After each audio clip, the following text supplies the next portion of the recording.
ijoollee kana hundatti waan hin kennuun qabu bakka gatuuttis qabbina gaafate dhimma wajjin jiraataara wallaahi waa tokko hin qabu. Bara darraa du'eetii toggaa saddeet taa'ee kophaan si keessee rukuttee nuyi keenya bara nu keessee kaatee nurraa duute. Abbaan qabduu si dhukkubsee waa tokko.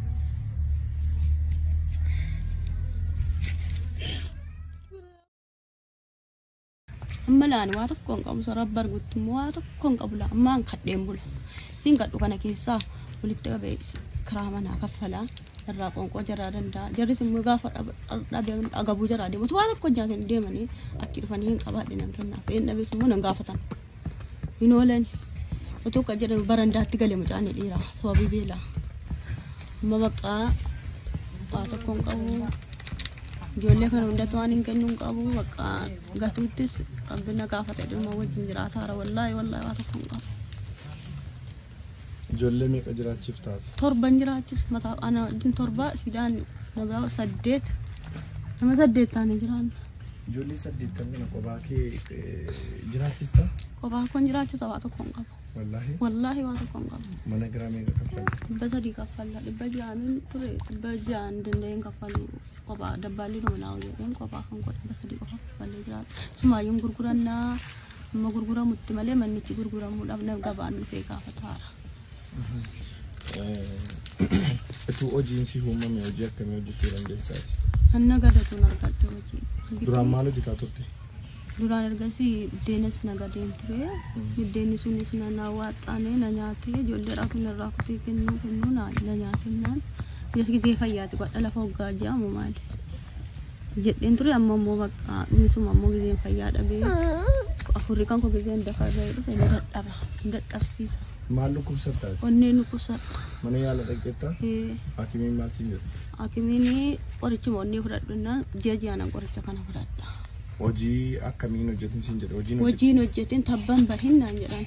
Maal tabbi keessan fagoodha barnuu bira dhabaa dhufne? Wallahi ba'aan baatin tabban bahin ijoollee sitti hiikallee naan jedhan ijoollee dhiisii deemii ijoolleen kan kee namaa kenneedhan.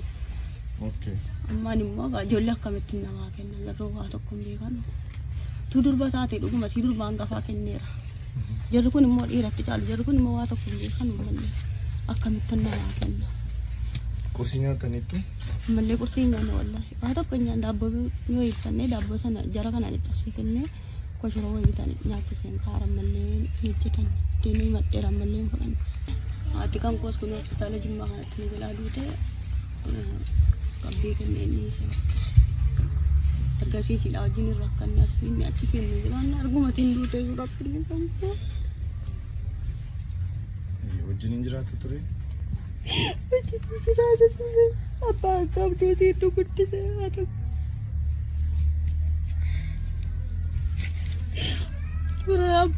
Abbaan koo ijoolluu bara darraa du'eetii toggaa saddeet taa'ee kophaan si keessee rukuttee nuyi keenya bara nu keessee kaatee nurraa duute.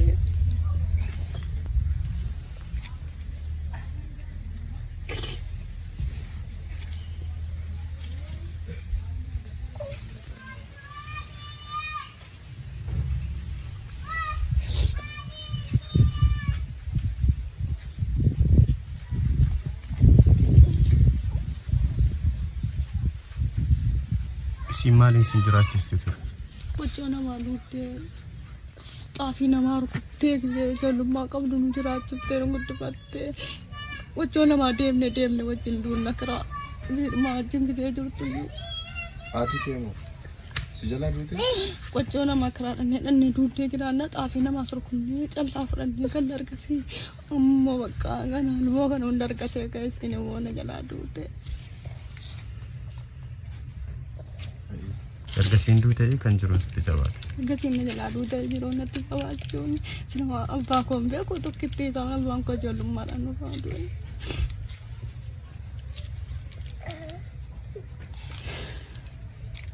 Egaa kabajamtootaaf jaallatamtoota obboloota kiyya bakka garaagaraa teessanii viidiyoo kana ilaaltanii baay'ee nama gaddisiisa. Obboleettiin keenya agartan kuni Jamiilaa Rashiid jedhamti. Jamiilaa dhabdi maqaan kee? Jamiilaa Rashiid jedhamti.